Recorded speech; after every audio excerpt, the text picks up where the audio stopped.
Hello everybody, this is Emery with the Brian Coyle Best Buy Teen Tech Center, and today we're going to go over how to use GIMP. So, if you haven't heard of GIMP, it's basically a free alternative to Photoshop, which is really cool. So, unlike some of the other apps we've covered, this one isn't in-browser. I'm going to cover an in-browser photo and paint type tool in another video, but right now GIMP is a software that you have to download. So you have to have a computer with some sort of download space, so you can't use this on a Chromebook, unfortunately. But GIMP, yeah, like I said, it's like a free Photoshop alternative, and all you have to do is go to www.gimp.org, and it's easy as download the newest version, which should be right on the top. And I'm going to download it for Windows, but you can also download it for Mac or Linux or whatever. So download it directly.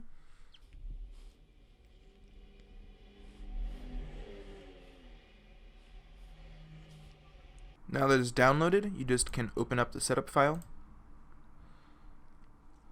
and I'll install for all users. Hit yes. English for me, but you can choose from lots of different languages. And then I'll hit install. And this will take a second, so I'll speed up the video.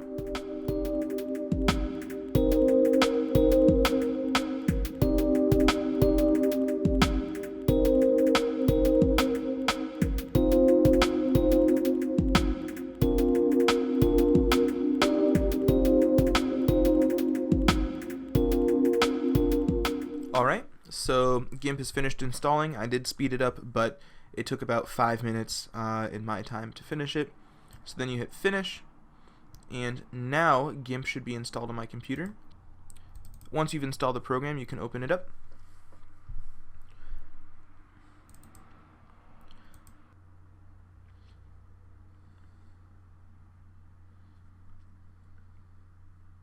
Alright, so now that it's loaded, I'm going to start a new project. So I'm going to hit File, New, and today, so I'm just going to do a basic thing. I'm going to make the thumbnail for today's video in GIMP to show you how to do it.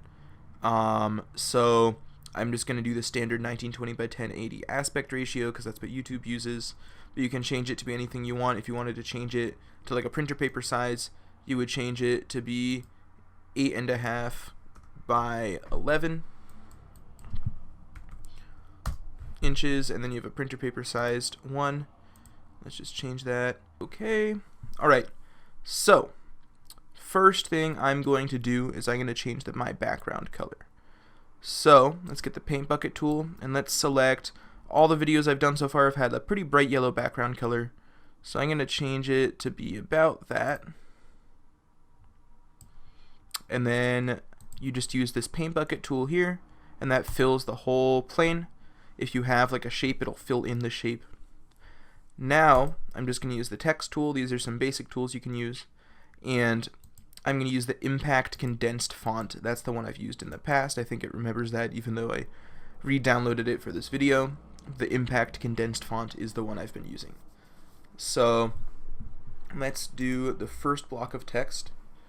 And let's change the color right there. I'll change it to black. And this is the size of it, and then I'll say how to use, move it up here, and then we're going to rotate it. So what you need to do to rotate it is you are going to go to Layer, Transform, and I'm just going to do Arbitrary Rotation. So now I can just grab this line and I can rotate it however I want. So I'm going to rotate it like this, and then let's go back to the text tool and we'll add another text layer. So I'm going to add that, and I'm going to say GIMP.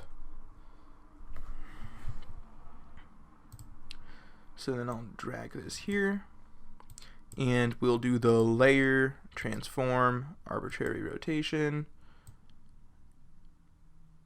I'm going to make this font a little larger just because I think that would make it pop more. So I'm going to make it about 400. enter, you go back to the move tool, and then I can do layer, transform, arbitrary rotation. You can also use transform to change size and anything like that. When I add an image later, I'll show you how you can transform it. So then let's go back here, and I'm going to move this up. And let's move this over here. And then the final piece of it is I'm going to add the GIMP logo. So I have that saved in the video folder. I downloaded this before I started the video, and I downloaded it as a PNG, so it's transparent in the background. So if you're trying to find images like this, if you search for the PNG image file type, then you will get a transparent background most of the time.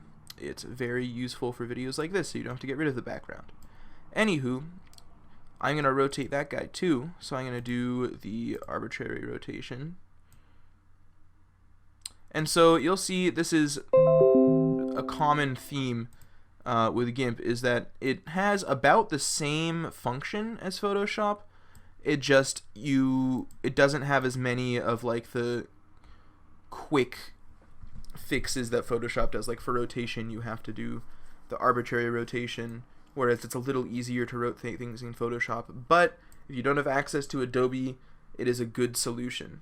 So I'm going to move this guy down here, and it sort of fills out the image a little bit.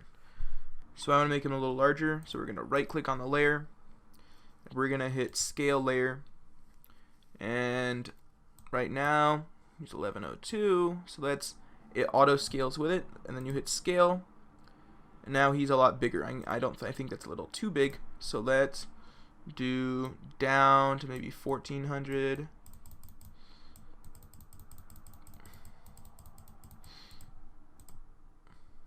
There we go.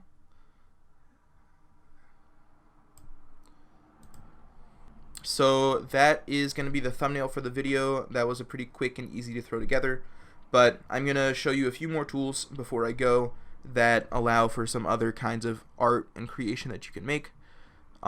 So first of all, there is the paintbrush tool. So I'm going to do file or layer, new layer, and I'm just gonna say OK. So photo editing programs use layers. So you can see I have a layer for the background, which is this yellow, just the flat yellow, and then I have two different layers for the text, the how to use in the GIMP, then a third layer for the logo. So if I decide to use the paintbrush tool and to draw on the logo, I can only draw on the size of that image. But then if I want to erase a part of it or something like that, I'm erasing the background image too. I'm erasing the logo, which kind of sucks, right? So let me undo that. So if you make a new layer, so you just do layer, new layer, and then you decide to draw something. Let's say I'll draw like a little, I don't know what this is, but I'll draw it. Then if I choose to erase it, it only erases that layer. It doesn't erase anything else, which is very cool. But say I draw something I want in the background. Let's say I draw this star. No, I'm drawing with a mouse right now, so it doesn't look very good. So I draw that star, but now it's on top of everything. But see, the layers over here, they're stacked. So the new layer I made is on top of everything else. But if I move it, I can move it to be behind everything else. You just drag it. So I could make it above the how to use, but with GIMP in front of it. Or the reverse. I could move this up, move this in between, like that. But I'm going to leave it behind everything else for now. So you can change the layering of things to make things you draw or other things like that in between or behind or whatever, which is incredibly useful. Now, the last tool I want to show you, let me delete this layer real quick. Right click on it and say delete layer.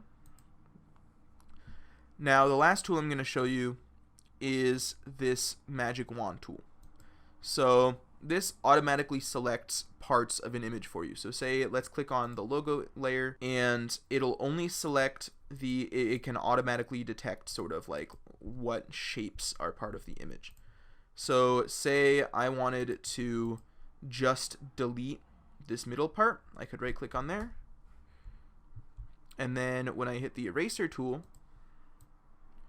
it'll only erase the selected area.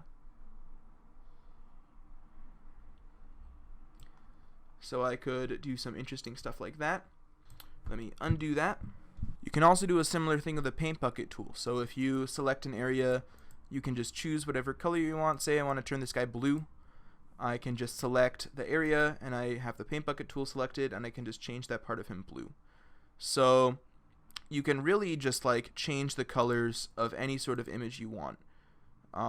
So I could change that to be like green or some jazz.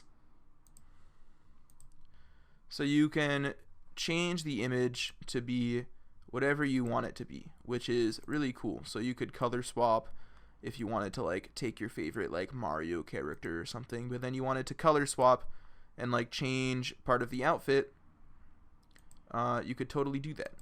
So let me go back to the tool, select this area, then paint bucket, tool, select this area, paint bucket, and now I've almost completely color swapped how this guy looks, and he looks kind of funky, right? Alright, let's undo all of that. Anywho, now, so I want to export. This is going to be the thumbnail for the video. So I want to export it, so I can just hit File. So I can just hit File, and then you hit Export. And I'm going to name this GIMP thumbnail. I'm just going to name it GIMP thumb, just for the sake of convenience. And the interesting thing about GIMP is that it automatically saves things as PNGs, but unlike Photoshop, where you can just sort of scroll through a menu and select what you want, you have to enter the file format you want. So I'm going to do gimp.jpg, and that's a JPEG, and it automatically will save it as a JPEG instead of a PNG. So now I'm going to choose where I'm going to save it. So I save all of my video stuff to an external drive, and here is the folder for GIMP video, and I'm going to save it as gimpthumb.jpg, and I export, and it will confirm that it's exporting as a JPEG instead of a PNG. I'll make the quality 100 instead of 90, and I'll hit export. Usually it doesn't take too long. Now I can just hit File, Save, and let's go back, and it will save just the GIMP editing file. If you ever want to come back and re-edit it, it'll save the file there. Okay, so now that you have saved it and you have exported it, you can just close the program. Since you've saved it, you can just hit discard changes and it won't change anything. And now you've made your first GIMP file, and I'll use this as the thumbnail for the video. And that's about it. It's a pretty cool program. There's a lot more in-depth I could go with different functions of it, but it is a free and pretty useful alternative to Photoshop if you don't have access to the Adobe Creative Cloud at home, because it is kind of expensive. Anywho, I hope y'all have a great afternoon, and I'll catch you in the next video. This is Emery with the Brian Coyle Best Buy Teen Tech Center.